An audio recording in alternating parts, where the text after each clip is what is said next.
Is మన మిరపకాయని mister Bachchan గా తీసుకురాబోతున్న హరీష్ శంకర్ గారిని ఇప్పుడు మాట్లాడవలసిందిగా రిక్వెస్ట్ చేస్తున్నాం. Good evening everybody. First of all congrats Karthik, great film. కారైక్కుడిలో షూటింగ్ చేస్తున్నాం mister Bachchan. So same production company కాబట్టి అక్కడ స్పెషల్ షో అరేంజ్ చేశారు మాకు.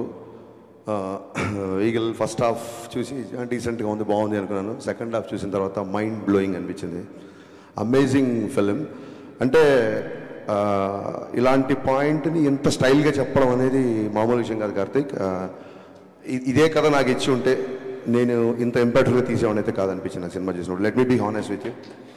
అండ్ సినిమా రిలీజ్ ముందు అప్పటి నుంచి కూడా అన్నయ్య ముగ్గురు గురించి బాగా మాట్లాడుతున్నారు. మణిబాబు అనే అబ్బాయి డైలాగ్ చాలా బాగా రాశాడు రా, అదిరిపోద్ది చూడు అని. మణిబాబు కంగ్రాచులేషన్, అప్పుడే మీరు సక్సెస్ఫుల్ రైటర్ అనుకున్నాను.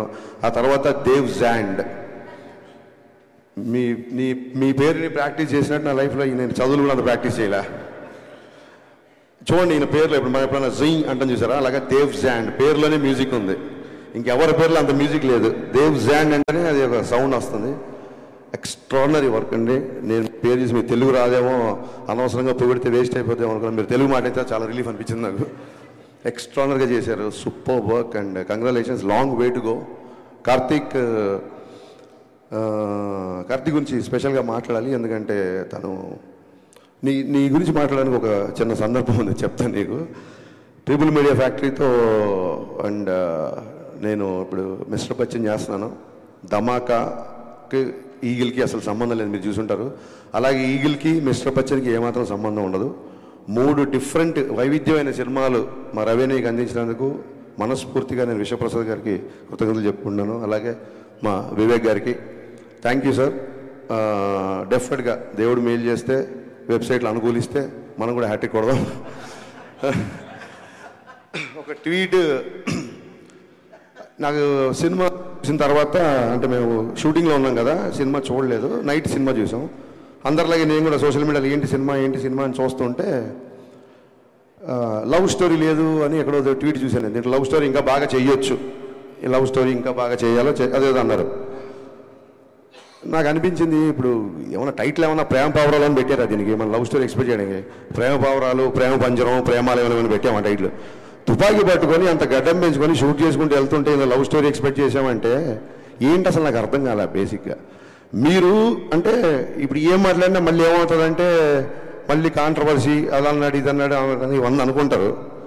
మీరు అనుకోవడం మానరు, నేను అండమ్మా అన్ను, అది సరిపోతుంది. అలాగా కార్తీక్ అనే వ్యక్తి గురించి ఒకసారి ఆలోచించుకుంది. క్రిటిసైజ్ చేసే ముందు అన్ని సినిమాలు అందరికి నచ్చాలని లేదు.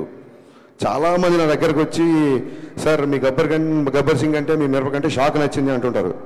ఏం మాట్లాడి నేను తెల్లమో వేసుకొని నిలబడతా, నీలాంటి వాళ్ళు ఆ రోజు స్టేట్ అంతా ఉంటే బాగుండు అనుకుంటా. అన్ని సినిమాల్లో అందరికి నచ్చాలని రూల్ లేదు. ఈగల్ బాగా నచ్చిన వాళ్ళు ఉండొచ్చు, నచ్చిన వాళ్ళు ఉండొచ్చు, ఎలా ఉండొచ్చు. But should understand one thing, criticise చేసే ముందు తను ఒక ఎక్స్ట్రానరీ కెమెరామెన్. కార్తీక్ గట్టం అనే వ్యక్తి ఒక ఎక్స్ట్రానరీ కెమెరామెన్, చాలా కంఫర్టబుల్. అతను కనుక సినిమాటోగ్రఫీ చేయాలనుకుంటే చేతిలో 10 సినిమాలు ఉంటాయి ఎప్పటికీ.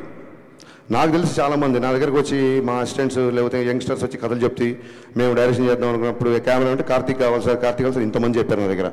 అతను చాలా కంఫర్టబుల్ పొజిషన్లో చాలా మంచి కెమెరామెన్గా పేరు సంపాదించుకొని అక్కడితో సంతృప్తి పడకుండా కష్టపడి డైరెక్టర్ అనే స్థాయికి వెళ్ళి మొత్తం ఒక మైండ్ బ్లోయింగ్ టేకింగ్తో ప్రపంచం అంతా మెచ్చుకునేలా ఇవాళ ఒక సినిమా తీశాడు. ఆ సినిమా ఎంత కలెక్ట్ చేస్తుంది, ఎన్ని రికార్డులు కొడుతుంది పక్కకు పెట్టే ముందు ఆ వ్యక్తిని క్రిటిసైజ్ చేసే ముందు ఇతని జర్నీ ఏంటి, ఇతను ఎందుకు ఈ సినిమా తీశాడు అని ఒక క్షణమన్న మనం ఆలోచించాలి కదా. ఆ రకంగా ఆ మాట అనేసరికి నాకు నిజంగా చాలా ఫీల్ అయ్యాను. ఇంకా అప్పటికి సినిమా చూడలేదు కాబట్టి ఏంటి లవ్ స్టోరీ అంటారు. తర్వాత ఆరాధిస్తే తెలిసింది ఈ బ్యాచే RRRలో రొమాన్స్ లేదని అన్నారంట. ఆ తర్వాత తెలిసింది నాకు. తర్వాత ఎవరు ఈ తాలూకు వ్యక్తి అంటే తర్వాత అని చెప్పారు. ఒక విషయం మనందరం మర్చిపోయామా లేదా మనలో కొందరు మర్చిపోయారా నాకు తెలియదు. మీకు గుర్తుంటే సంతోషం, గుర్తులేని వాళ్ళకి గుర్తు చేస్తున్నాను అనుకోండి. నేనేదో గరికపాటి గారిలాగో చాగంటిలాగా ప్రవచనం మాత్రం ఇవ్వట్లా. వినండి, సినిమా ఇండస్ట్రీ అంటే ప్లీజ్ సైలెన్స్, ఒక్క మాట సైలెన్స్, మిగతాది కావాలన్నమాట. సినిమా ఇండస్ట్రీ అంటే సినీ నిర్మాతలు, సినీ దర్శకులు, సినీ నటులు, సినీ జర్నలిస్టులు కూడా మనం అందరం ఒక ఇండస్ట్రీ. మీరు మా మీద రాళ్ళు, మేము మీద రాళ్ళు వేసుకోవడానికి మీరు ఆ గట్టున మేము ఈ గట్టున లేవు. సినీ జర్నలిస్టులు అంటే part of industry. Please don't ever forget that. మీరందరూ మనం కలిస్తేనే ఇండస్ట్రీ.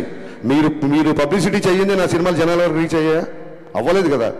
మనం ఒకళ్ళ మీద ఒకళ్ళు రాళ్ళేసుకోవడం ఏంటి అంటే, ఈ థాట్ నాకు ఎందుకు వచ్చిందంటే, నేను సురేష్ కొండేటి మీద ఏదో కౌంటర్ వేసినందుకు నాకు ఒక 200 ఫోన్లు వచ్చినాయి. గబ్బర్ సింగ్ ఎన్ని ఫోన్లు వచ్చినాయి, ఆ రోజు అన్ని ఫోన్లు వచ్చినాయి. నేను రియలైజ్ అయ్యా, మళ్ళీ వీడియో చూసా, ఎందుకు ఇంతమంది ఫోన్ చేస్తాను వీడియో చూసా. నేనేం పెద్ద గొప్పగా మాట్లాడలా, మామూలుగా నా ఫ్లోలోనే మాట్లాడి అంతే. నేనేం నాకు సురేష్ కొండేటితో నేను ఆయన సురేష్ కొండేటి నేను కౌంటర్ వేస్తే దానికి అప్రిషియేషన్ ఏంటిది చూస్తే నాకు అర్థమైంది ఏంటంటే, నేను గొప్పగా మాట్లాడలా, అతను చాలా సందర్భాల్లో తప్పుగా మాట్లాడాడు. అతని తాలూకున్న కసి నా పట్ల అప్రిషియేషన్గా మారి అన్ని ఫోన్లు వచ్చాయని నాకు అర్థమైంది. నేను పడగొట్టే ప్యాచ్, పడిపోయే ప్యాచ్ కాదు పడ్డం. సో నా తర్వాత అనిపించింది, ఇతను ఎవరు 10 ఏళ్ళ షాక్. అప్పటి నుంచి నాతో ట్రావెల్ అవుతాడు సురేష్ కొండేటి. కరెక్ట్గా లైట్లకి కెమెరాలు మైక్లు అనేసరికి మనం ఆ గట్టు ఈ గట్టు అని ఎందుకు అనుకుంటున్నాము, మనం ఒక ఇండస్ట్రీ కదా, శ్రీ జర్నలిస్టులు అందరూ మన ఇండస్ట్రీ కదా. I didn't enjoy it. Suresh కొండేటిని ఏదో కౌంటర్ వేసా 10 మంది ఫోన్ చేస్తే నేను దాన్ని ఎంజాయ్, నాకు చాలా బాధ వేసింది తర్వాత ఆలోచించుకుంటే. ఎందుకు అనవసరంగా మనం ఒక ఇండస్ట్రీ కదా, సోషల్ మీడియాలో బయట వాళ్ళు జనాలు మనం చూసి నవ్వుకోవడం ఏంటి అని అనిపించింది సీరియస్గా. మేము ఏ పొలిటికల్ ఎజెండా లేకుండా సినిమాలు తీస్తున్నామని చెప్పట్లా, తీయాలి అని చెప్తున్నా. మేము ఒక వ్యాపారం చేస్తున్నాం. సినిమా ఫస్ట్ కళాత్మకత, రెండోది వ్యాపారం. నాకు రాజకీయ ప్రత్యర్థి పార్టీలు కూడా నా సినిమా చూడాలని కోరుకుంటా.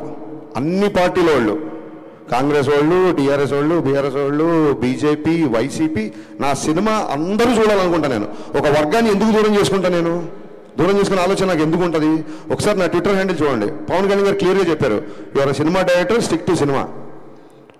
జనసేన సంబంధించినవి కానీ, లేకపోతే ఇంకోటి సంబంధించినవి కానీ, లేకపోతే నా పద్ధతిలో అన్నారు కానీ మీరు ఎవరు రియాక్ట్ అవ్వాల్సిన అవసరం లేదు. మీ పని మీరు చేసుకుంటే చాలా క్లియర్గా చెప్పారు. ఎందుకంటే సినిమా చేస్తున్నప్పుడు సినిమా హౌస్ఫుల్ అవ్వాలనుకుంటాం. 10 మంది కాదు, 100 మంది, 1000 మంది, 1,00,000 మంది నా థియేటర్లో ఉండాలనుకుంటాను నేను. ఒక ప్రత్యేక ఎజెండా అంటే ఉండదు. నిన్న ట్వీట్ ఎందుకంటే బాధేసింది, అరే రెండో సినిమా చేస్తున్నాడు, మేము ఉన్నాం కదా బండబారిపోయి, మీ మాటలకి, మీ ట్రోలింగ్లకి, మీ అన్నిటికీ మా మీద అయ్యండి సెటర్లు, మేము రెడీ. అతను రెండో సినిమా, ఒక అద్భుతమైన కెమెరామెన్ ప్యాషన్తో ఒక సినిమా తీశాడు. ఇలాంటి రేటింగ్లు, ఇలాంటి నెంబర్లు, ఇలాంటి కామెంట్స్ మీకు నచ్చలేదు వదిలేయండి. సంస్కృతిలో సామెత ఉంది, నభ్రుయాత్ సత్యం అప్రియం. అవతల వ్యక్తికి నచ్చని ఒక సత్యాన్ని కూడా చెప్పొద్దని ఒక సామెత ఉంది. మన ఇండస్ట్రీ కదా, మన వ్యక్తి కదా, వాడికి ఏం మీరు ఆకాశం మీద పెట్టకర్లా. ఏమైపోయిందంటే ఒక చిన్న లైన్ మిస్ అవుతున్నాం. క్రిటిసిజంకి, ట్రోలింగ్కి తేడా తెలియకుండా పోతుంది. విమర్శ వేరు, ఎద్దేవా ఎగతాళి వేరు. ఎవరో సోషల్ మీడియాలో ఫ్రస్ట్రేటెడ్ యూతో, ఫన్ కోసం చేసే యూతో ట్రోల్ చేస్తారంటే అర్థం ఉంది. మన రివ్యూలు కూడా, మన మనుషులు కూడా ట్రోలింగ్ స్థాయికి దిగజారిపోతున్నారు. అక్కడ బాధ చేస్తుంది. క్రిటిసిజంకి ఎవరు అనరే, ఇక్కడ హరీష్ శంకర్ ఈ సీన్ దగ్గర పట్టు తప్పాడు, ఇక్కడ డైరెక్షన్ బాగాలేదు, ఈ సీన్ సరిగ్గా రాయలేదు. అద్భుతమైన క్రిటిసిజం కదా, క్రిటిసిజం చేయండి. ఎత్తేవా ఉన్న ఎగతాళి స్థాయికి వెళ్ళిపోతుంది, అక్కడ బాధ చేస్తుంది. ఇవన్నీ జరిగిన తర్వాత ఏమంటారంటే, మళ్ళీ మైకి తీసుకున్నాడు, మళ్ళీ గట్టిగా మాట్లాడంటారు. ఖచ్చితంగా గట్టిగా మాట్లాడతాను. 4 ఏళ్ళు అయింది, సినిమా లేట్ అవుతుందని చెప్పి ప్రొడ్యూసర్ ఇంట్లో కూర్చొని తెల్లారుల వరకు మద్యం తాగాడు ఒక డైరెక్టర్.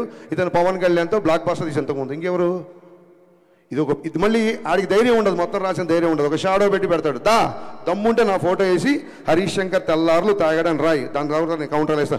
నువ్వు నాకు ఏమైనా ఐస్ వేసావా, నాకు పెగ్గు కలిపావా, ఎరా పెగ్గు బట్టరా అంటే నువ్వు పెగ్గు తీసుకొచ్చావా, ఏంట్రా నీ సోర్సు. పోనీ ధైర్యంగా ఫోటో వేసి రాయడు ఒక చిన్న షాడో. హౌ లాంగ్ అండి, how long we should take all this non sense, I'm asking. ఇప్పుడు ఏమంటారు, ఇంకా మళ్ళీ మొదలు, రేపొద్దు నీ సినిమా కూడా వస్తుంది కదా, నీది కూడా చేస్తావు కదా. మాటకు ముందు ఆ గ్యాప్ వచ్చింది.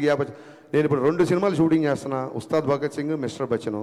అతి త్వరలో ఇంకో 2 పెద్ద హీరోలతో అనౌన్స్మెంట్ రాబోతున్నాయి, సినిమాలు చేయబోతున్నా. ఇది ఏంటి ప్రోగ్రెస్ రిపోర్టా? మా నాన్నలాగా మీరు నా స్కూల్లో ఏమైనా ఫీజు కట్టారా, నేను ఏం చేస్తాను మీకు చూపించుకోవడానికి? 4 సంవత్సరాలు కుదరకపోతే నా 5 ఏళ్ళు కుదరదు. ఏంటి మీ ప్రాబ్లం ఏంటి? మీ ఇంటికి వచ్చి ఏమైనా అడుగుతున్నానా, నా రెంట్ కట్టండి అన్నా, నాకు ఇంకోటి చేయండి అను. సినిమా లేట్ ఉందని ఫ్రస్ట్రేషన్తో ఇదా. నాకు తర్వాత అనిపించింది, ఎక్కడో చదివా, హరీష్ శంకర్ తాగిన మద్యం గురించి మాట్లాడడం కాదు.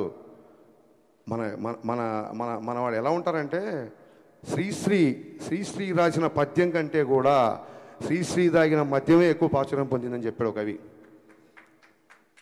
విపరీతమైన పర్సనల్ అటాక్. మేమేమన్నా గాంధీ మాత్రం చెప్పామో మీకు? విపరీతం అయిపోయింది నాకు. కార్తీక్ పరీక్షలో నేను ఆ విషయంలో చాలా ఫీల్ అయ్యా. రేపు మన సినిమాలు వస్తున్నాయి, రేపు పొద్దున ఖచ్చితంగా పీపుల్ మీడియా ఫ్యాక్టరీ విశ్వప్రసాద్ గారు చాలా ఓపెన్గా చెప్పారు 100 సినిమాలు చేస్తానని. మేము అన్ని సినిమాలు చేస్తామో తెలియదు, ఎందుకంటే మీకు చూస్తున్నారు కదా 3 ఏసి 2 ఏళ్ళు పడుతుంది మరొక సినిమాకి. సో అన్ని సినిమాలు తీయొచ్చు తీయకపోవచ్చు. ఒకసారి మా గ్రూప్లో, మా డైరెక్టర్ గ్రూప్లో రాఘవేంద్ర గారు ఏదో సినిమాకి 27 years 100 films 150 అనేది పెట్టారు. మేము అందరం కంగ్రాట్ చేసాం. నేను అన్నా మేము 100 yearsలో కూడా 27 సినిమాలు తీయలేమేమో ఇప్పుడున్న పరిస్థితుల్లో అని చెప్పాను. ఇక్కడ నెంబర్ ఆఫ్ సినిమాలు వస్తాయి. మాలో విషయం ఉన్నంత వరకు మేము నిలబడతాం.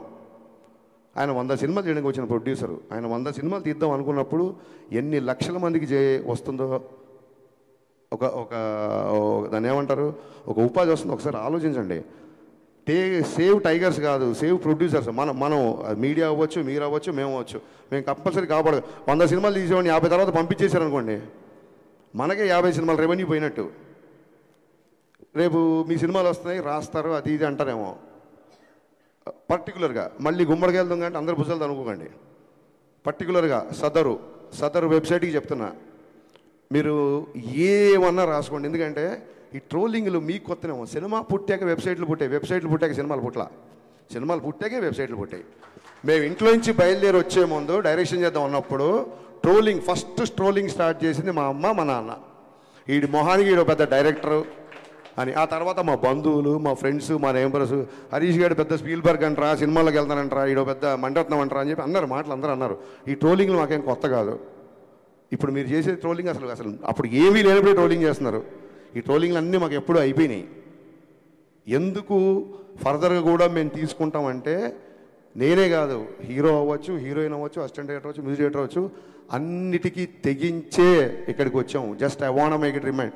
మీ అందరూ గుర్తుపెట్టుకోండి, అన్నిటికీ తెగించి ఎన్నో సౌఖ్యాలు సుఖాలను త్యజించి ఇక్కడికి వచ్చి నిలబడ్డాం. రేపొద్దున మళ్ళీ అటాక్ స్టార్ట్. నేను మళ్ళీ చెప్తున్నా, సినిమా ఇండస్ట్రీ అంటే సినీ జనరేషన్ అందరూ అని చెప్పి నేను స్పీచ్ స్టార్ట్ చేశాను. లేదు రేపొద్దున ఇలాగే పగబడతాం, ఇలాగే ఆర్టికల్ రాస్తాం అనుకుంటే, మీరు అభిమానించే వ్యక్తే ఒక జెస్చర్ చెప్పాడు. ఆ జెస్చర్ మీకు గుర్తు చేస్తున్నా, రాసుకోండి. Thank you.